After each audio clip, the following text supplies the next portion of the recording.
Good day, everyone. Welcome back to a new Horus Heresy from the beginning video. Today we'll be going over core vehicle rules for 2.0. And, hey, wait a minute. What is this? You're not a vehicle anymore. Get out of here. Most of the basic information I'll be going over is cross-compatible with 1.0, so those of you that have watched my previous video on vehicles, you'll already be familiar with most of the information presented here. With that said, let's get right into it. Vehicles are somewhat similar to the infantry they accompany, having movement values and ballistic skill, but that's where the direct stats end. Vehicles have something called an armor value, which takes the place of both their toughness and saving throw.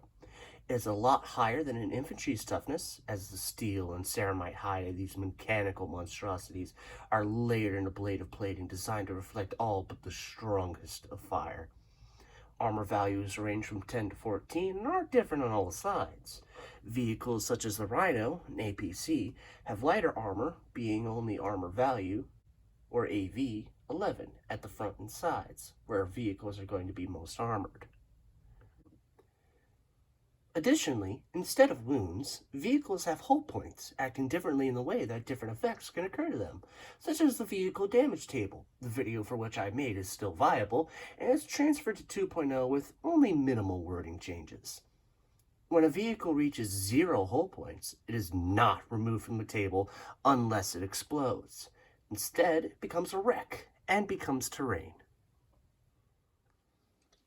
When distances are measured to and from a vehicle, measure to its hull, but not to any banners, dozer blades, or other decorative elements. However, when shooting from a vehicle, measure from the tip of any firing weapon, even if that weapon is inset or offset over the hull, such as with the Land Raider's twin-linked heavy bolter or any sponson weapon seen on many heavier tanks.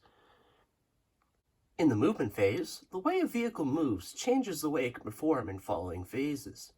A vehicle remaining stationary will have no additional effects applied to it, allowing it to fire all of its weaponry, regardless of type, with tanks such as the Scorpius, Arcus, or Basilisk remaining stationary as their preferred style of play, allowing you to pound your enemy at a distance without having to maneuver through the front lines. But if you desire something to trundle up with your foot sloggers, combat speed can provide for you. If you move half or under your maximum movement speed, a vehicle is considered to have moved at combat speed. This allows the tank to move, but also fire all of its non-destroyer or non-ordnance weapons with no modifier. However, if you'd like to fire those kinds of weapons, you can do so with only one, and everything else can only fire at snapshots. Finally, if you want to zoom ahead of your front line and seize an objective, you'll go at cruising speed, going more than half of your movement speed. You can only fire one weapon at full ballistic skill, but everything else can only be fired at snapshots. You cannot fire ordnance or destroyer weapons while going at cruising speed. While going at any speed, a vehicle can do one of two things: move or pivot. While moving, a vehicle can only go forward and cannot drive through friendly models. However, a vehicle can always pivot at any point in time. This does not add to your movement, so measure from the center of the vehicle while doing this. As this does not count as movement, a stationary vehicle can still pivot without being considered to have moved, allowing you to line up centerline weaponry without punishment. Note, you can't do this if you're immobilized. Vehicles can move through difficult terrain without impediment to their movement, but it does pose a more serious risk to the vehicle as they treat all difficult terrain as dangerous terrain instead, representing a thrown track, jammed motor, or other negative effects.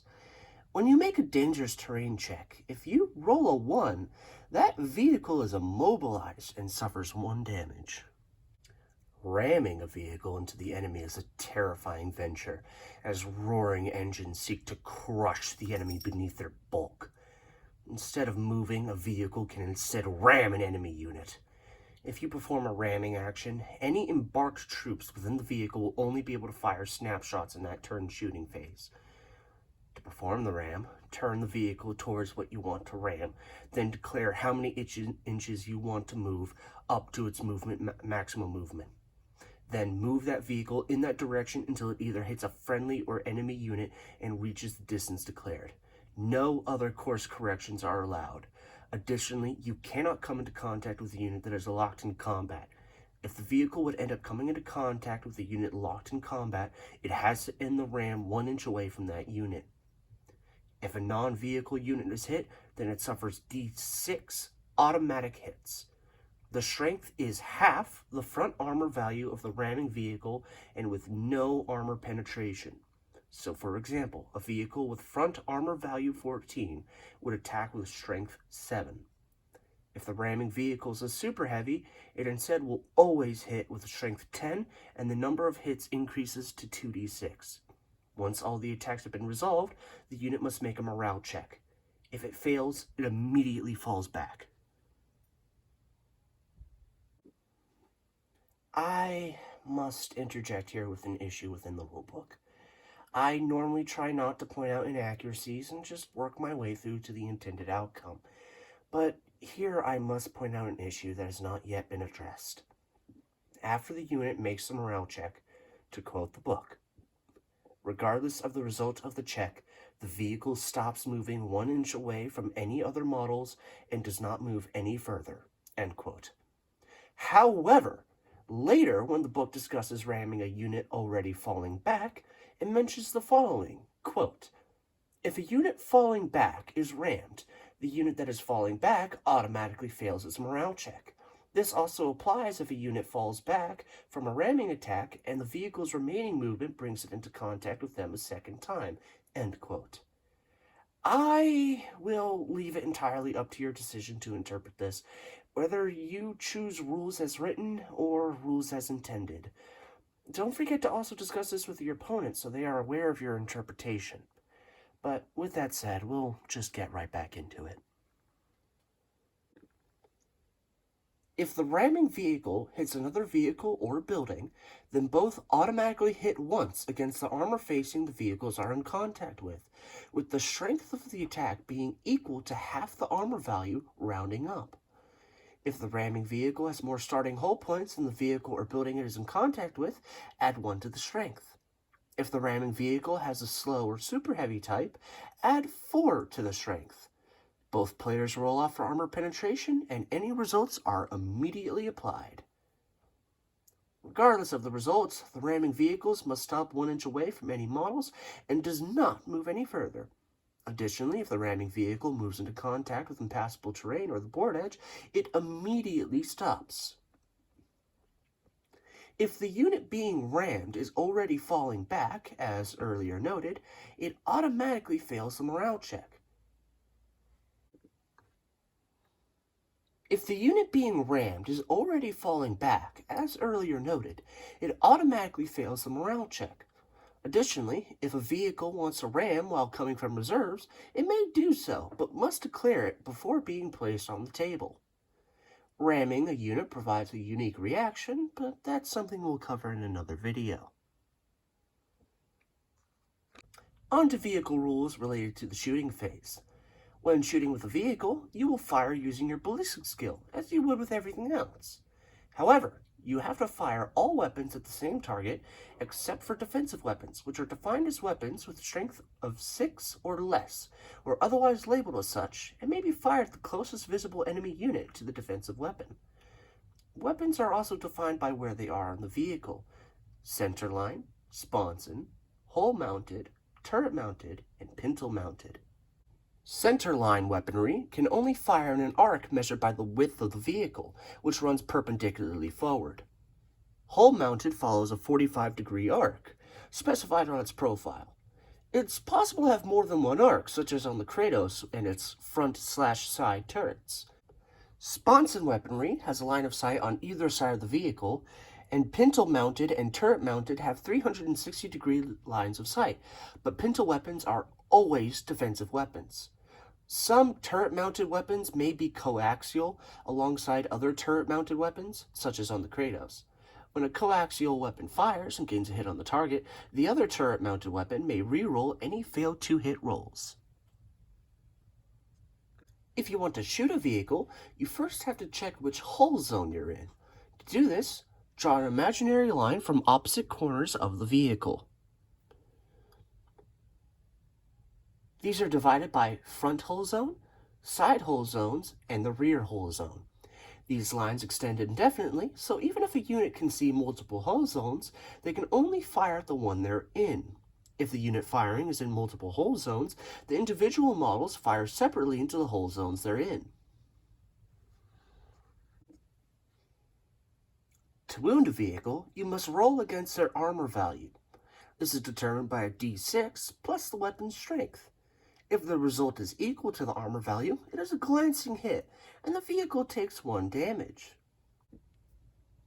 If a template or blast weapon targets a vehicle, the attack is resolved on the facing closest to the firing model.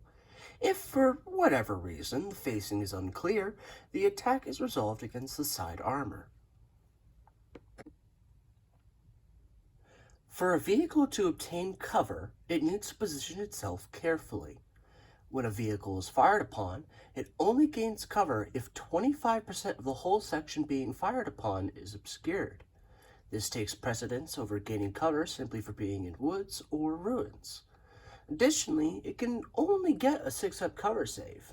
However, to a vehicle's benefit, it cannot be pinned, and if it succeeds its cover save against a penetrating hit, it will not take the negative effect from the damage table.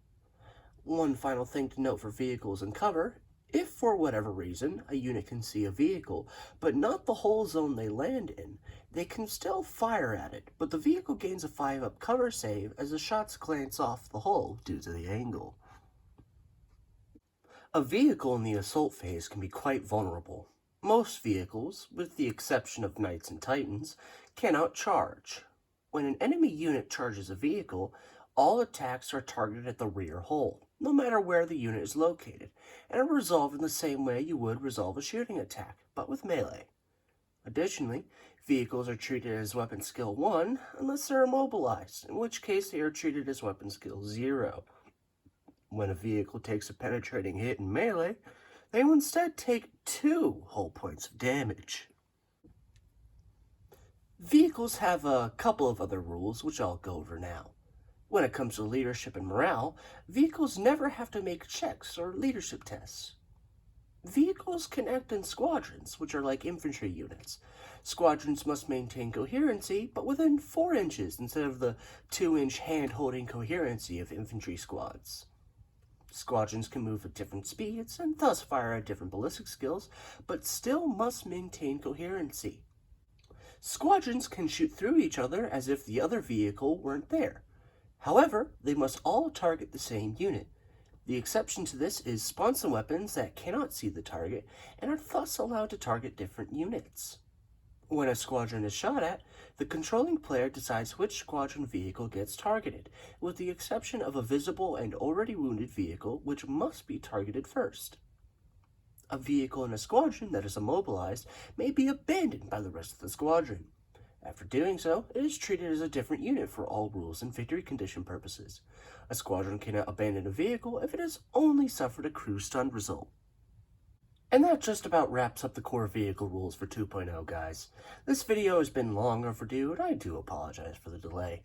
I'm a college student, as some of y'all might know, and now that the semester's over, I finally got around to working on this video. I even tried out some new techniques while editing, so hopefully you caught some of it. I also plan on adding some sort of intro to my videos, but I'm still deciding on something either cinematic or something simple. Additionally, I'll try to start painting up my models that I use in my videos first before anything else. That way y'all can stop seeing my half-painted or even unprimed stuff. But anyways, that'll be it for today. Going forward, we're looking at vehicle unit types for 2.0, looking at different phases of the game more closely, and possibly start going over some units in the Libers. I have every Liber currently available as of the time of recording this. We're just waiting on the Militia and Demon PDF at this point, so I'll be sure to grab them when they're released. Y'all have a wonderful day. This is Alexius signing off.